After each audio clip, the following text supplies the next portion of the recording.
So I screwed up. I made a Persona 3 short, I phrased something very poorly at the beginning, and like thousands of people called me out for it. As they should. And if there's one thing that experience has taught me, it's that Persona fans are passionate. And hey, me too. I started with 5, but I've loved all the other Persona and SMT games I've played since. Persona 3 in particular is a special game to a lot of people. In fact, it's so special, there's contention around whether or not it even needed a remake. So let's talk about it. Lord help me, I am making another Persona 3 video.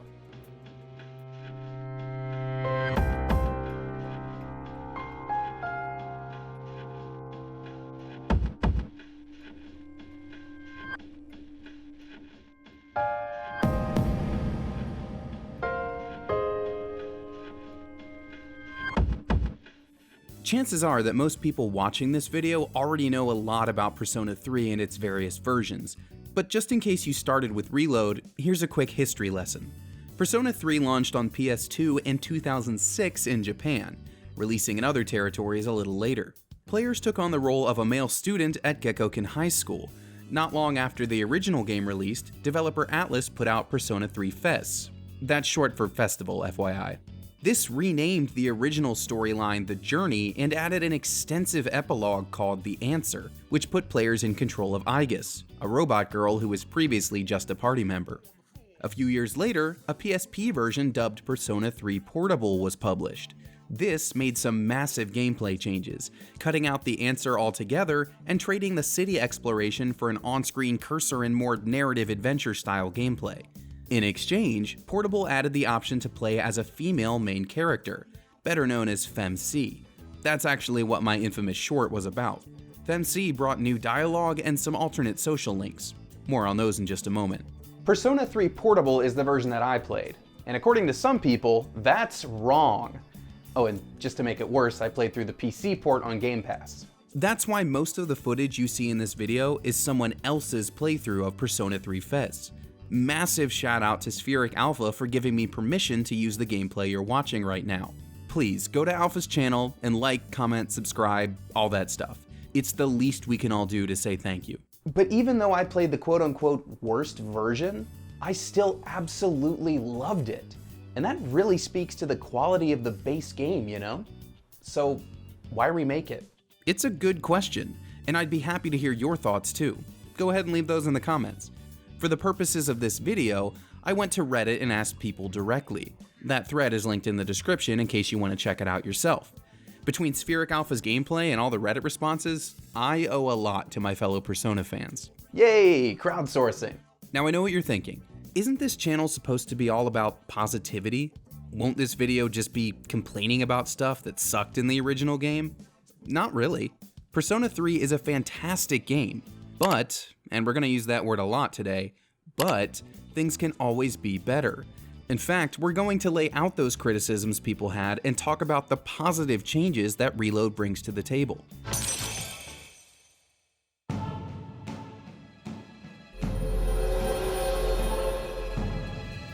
The number one thing that people brought up in the Reddit thread was social links. As Midnight Meteor reminds us, Persona 3 is the game that introduced the calendar and social system that helped Persona differentiate itself in the RPG genre. Persona 3 is, if I may say so, where the modern era of Persona began. When many of us think about the franchise, we think of it in terms of the new stuff that P3 brought to the table. That's due to a number of factors, but social links are definitely some of the largest contributors. Here's how they work. Party members and other key NPCs are assigned one of the tarot deck's major arcana, based on either their personality or a current event in their life.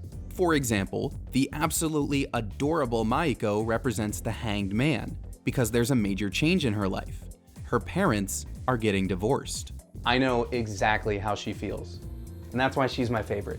The more time you spend with these individuals, the more you raise your rank for that particular arcana.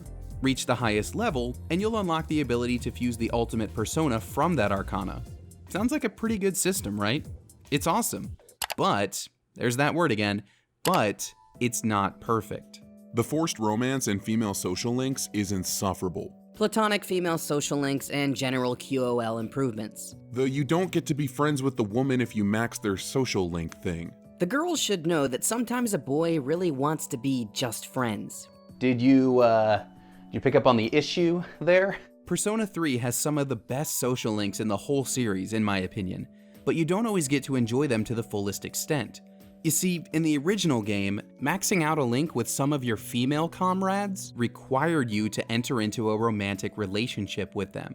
That's not a problem if you fancy one of them, I suppose, but even if you picked a best girl and tried to waifu her up, it would interfere with your ability to max out other female connections. Jealousy and even completely broken social links were possible, hampering your chances of fusing all those ultimate personas.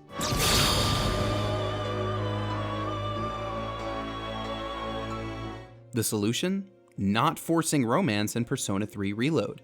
From a storytelling perspective, seeing all of these connections grow to their fullest is its own reward, in addition to the ultimate Persona thing.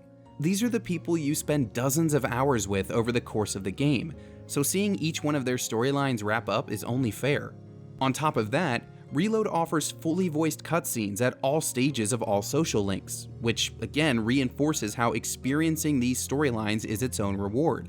Reload also adds link episodes. These new side stories focus on other party members or key characters, letting you spend even more time getting to know them.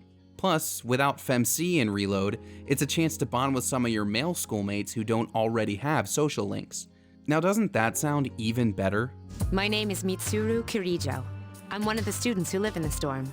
After social links, the next most common response was about Persona 3's story specifically.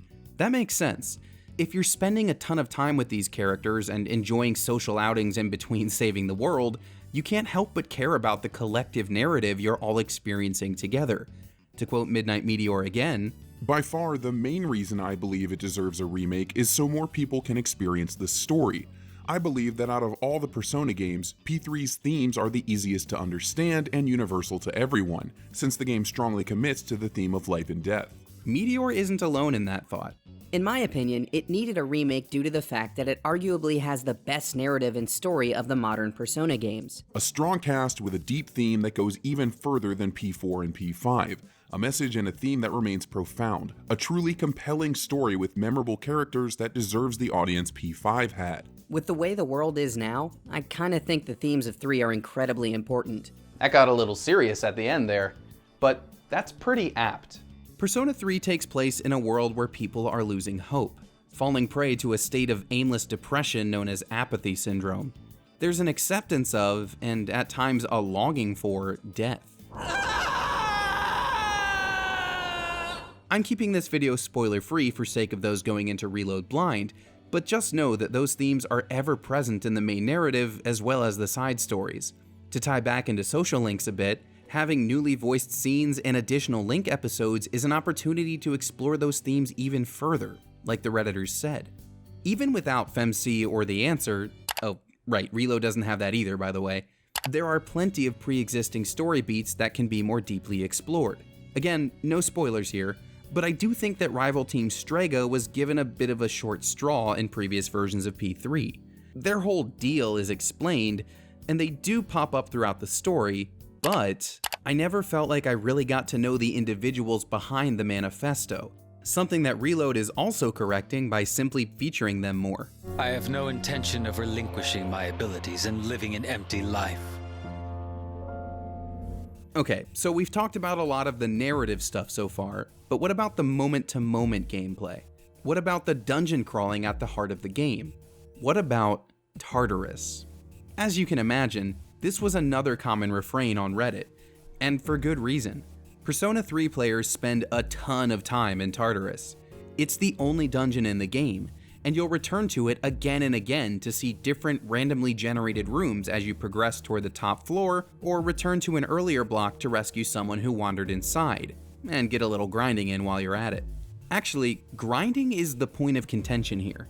The fatigue system was garbage and directly ran counter to the overly grindy gameplay required to beat the bosses. It felt like an artificial means of lengthening the time we need to beat the Tartarus section. For one, the fatigue system. I get the point of it was to limit the amount of grinding a player would do, thus ensuring that they wouldn't be too overleveled for the upcoming bosses, but it was a bad mechanic in my opinion. Let me explain. Tartarus has more than 260 floors, but you can't explore them all in one go. That's for two reasons. One, you'll encounter barriers on various floors that only open as the story progresses. Again, no spoilers. The other reason is the aforementioned fatigue system. Characters can feel great, good, tired, or sick. If you're one of those last two, that ain't good.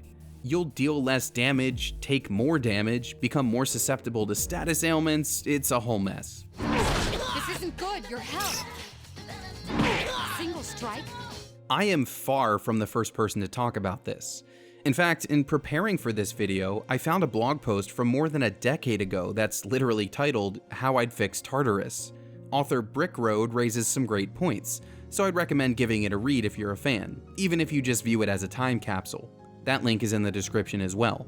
For many players like Brick Road, the rule of thumb with P3 is that you want to do as much as possible in one go in Tartarus so that your nights are free for other things like social links or stat boosting activities. I tried to get through the palaces in Persona 5 in one go for the same reason. Brick Road also points out that, as a robot girl, I guess getting tired or sick kinda doesn't make any mechanical sense. They're not wrong. Either way, tiredness and fatigue run counter to this idea of clearing Tartarus quickly in order to spend more time in the real world. So, how does Reload fix this fatigue system? Well, it's gone. No system. Keep exploring as much as you want, as long as you have the HP. I'm totally down for that. Brick Road also suggests shrinking Tartarus into fewer floors, but on that point I disagree. There's a real sense of pride in saying you conquered every floor of this massive dungeon. It might not be a perfect journey to the top, but it is an important one. Reload just makes it more approachable. Two targets. You can handle them. Now we have to talk about combat, because you're not just walking your way up the tower, you're fighting. This has been the case in every single version of Persona 3, but the specific mechanics of those fights have changed. Here's another Redditor to point out the problem. The best and most complete version of the game that doesn't truncate and outright remove entire scenes from the narrative is stuck on a 20-year-old console, and you couldn't directly control your party members at all. What Casamolar is referring to is the lack of party control in the original game, and even in the upgraded release of Fez. You control your main character in all aspects of battle, choosing to attack or defend or use your skills. But you can only issue vague tactics to your teammates to have them focus on things like being aggressive or healing. That can be frustrating when you're trying to hit an enemy's weak spot with a specific elemental attack. The Marin Karin meme is way too real. Persona 3 Portable changed this, giving you the option to control everyone else in the same way you control yourself. Yes, good, that's a big step in making the game more approachable. But we can always do more. And that is where Reload starts incorporating ideas from its more recent cousins. Persona 3 always gave you an extra attack after downing an enemy with their weakness, but Reload lets you take that strategy one step further. It borrows Persona 5's Baton Pass and calls it Shift, but the same principle applies. You can let someone else take your extra turn, making it easier to dogpile on your enemies and get one of those lovely all-out attacks.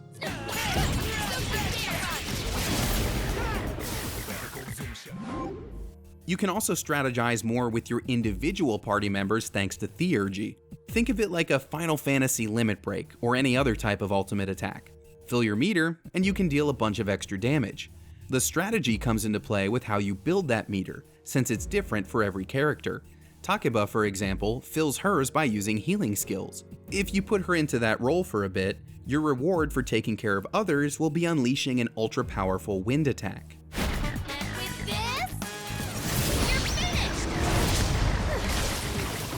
With this, you're finished.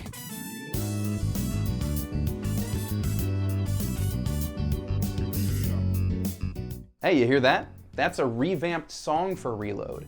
You've actually been hearing a lot of those throughout this video. We're gonna let that play while we wrap things up. Updated music goes hand in hand with remakes and remasters, and for some people, that's one of the most important parts of the original game. Because the only good things about it are 80% of the story and music. So while that's playing, let's all ponder the main points we've talked about. The big question is this: did Persona 3 need a remake? Well, clearly there was plenty of room for improvement with social links, adding in platonic options and expanding social activities in general with link episodes. All of that is also closely tied to the game's overall story. Its themes of life and death are worth exploring, and they only seem to feel more and more relevant as time goes on.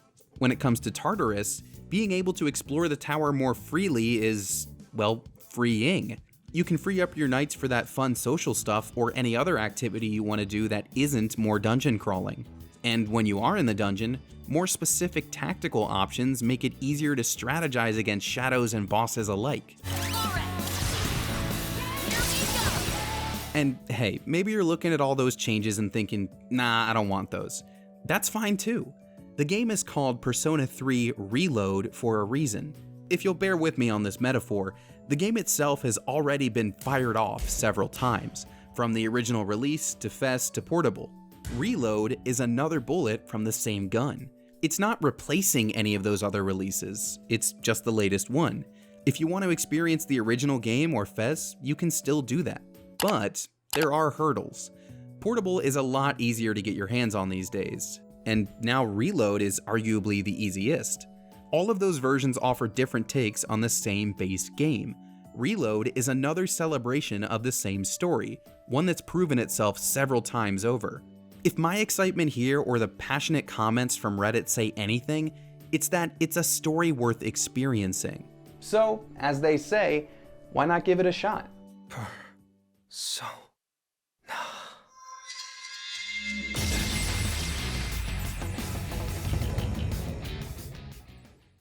Hey, thank you so much for watching this video, and extra thank you once again to Spheric Alpha for letting me use all that gameplay. If you like what Framework is doing, definitely hit that subscribe button in the middle. It would help me out an awful lot if you do as I push toward those 10,000 subs. And if you want to see some more of my videos, you can hit that link on the far left. Thanks for watching, and I'll see you next time.